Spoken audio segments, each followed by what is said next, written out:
మామిడికాయ పప్పు తాలింపు ఇలా డిఫరెంట్గా చేసి చూడండి. పప్పు టేస్ట్ అదిరిపోద్ది అనమాట. రోజు ఇలాగే పప్పు చేసుకొని తినాలనుకుంటారండి. ఇంకా ఆలస్యం ఎందుకండి, నేనండి మీ కపిల. హలో అండి. మామిడికాయల సీజన్ కదా, పచ్చి మామిడికాయలు పప్పు చేసుకోకుండా ఎవరు ఉండరు ఈ సీజన్లో. ఈరోజు నేను పచ్చి మామిడికాయలు పప్పు చేశానండి. మా తోటలో చాలా కాయలు రాలిపోయాయి అన్నమాట. అవన్నీ తీసుకొచ్చారు. దాంతో ఒక 2 మామిడికాయలతోటి 3 కప్పులు కందిపప్పు కడిగి నానబెట్టుకున్నాను. ఈ విధంగా చేస్తే పప్పు చాలా చాలా టేస్టీగా ఉంటుందండి. మీరు కూడా ఒకసారి ట్రై చేయండి. నేను ఒక 3 కప్పులు కందిపప్పు కుక్కర్లో కడిగి పెట్టుకున్నానండి. కందిపప్పు ముందుగా ఒక అరగంట ముందు కడిగి శుభ్రంగా కడిగి నానబెట్టుకుంటే చాలా మెత్తగా ఇదిగో ఇలా ఉడుకుతుందండి కందిపప్పు నేను వెంటనే ముక్కలన్నీ వేసేసేయనండి. కొంచెం ఒక పావంతు ఉడకాలి. ఇందులో ఒక స్పూన్ నెయ్యి వేసాను.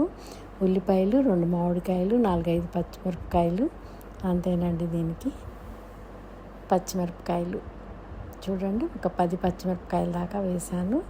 ముందుగా ఒక పావు వంతు ఉడికాక ఉల్లిపాయలు, ఒక 2 మామిడికాయ ముక్కలు చెక్కు తీసి కట్ చేసుకున్నాను. అవి తర్వాత పచ్చిమిరపకాయలు అవన్నీ కూడా వేసేసి ఒక పావు గంట అలా ఉడికిస్తున్నానండి.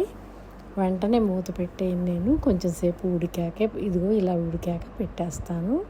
పెట్టి ఒక 5-6 విజిల్స్ ఇవ్వాలండి. పప్పు మెత్తగా చక్కగా మెదిగిపోతుంది, పేస్ట్ లాగా అయిపోతుంది. చూడండి, మనం పప్పు గుత్తి కూడా అవసరం లేదు. ఊరికే గరిటెతోటి అలా కదిపేస్తే చాలు, మెత్తగా అయిపోతుంది.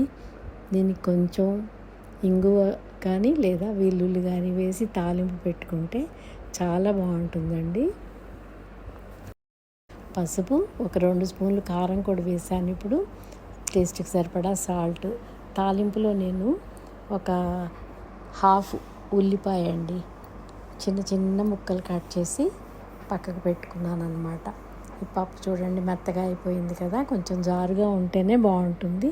తాలింపు కోసం చిన్న కడాయిలో కొంచెం నూనె వేసేసి, నూనె వేడెక్కాక ఒక 7-8 రెబ్బలు వెల్లుల్లి బాగా దంచి కచ్చాపచ్చాగా ఎర్రగా వేయిస్తున్నాను. వేసి తర్వాత తాలింపు గింజలు, ఆవాలు, జీలకర్ర, మినప్పప్పు, ఎండుమిరపకాయలు, కరివేపాకు ఇవన్నీ వేసుకున్నాకండి నేను ఒక సగం ఉల్లిపాయ చిన్న చిన్న ముక్కలు కోసేసి వేసి అందులో వేయిస్తున్నాను తాలింపులో.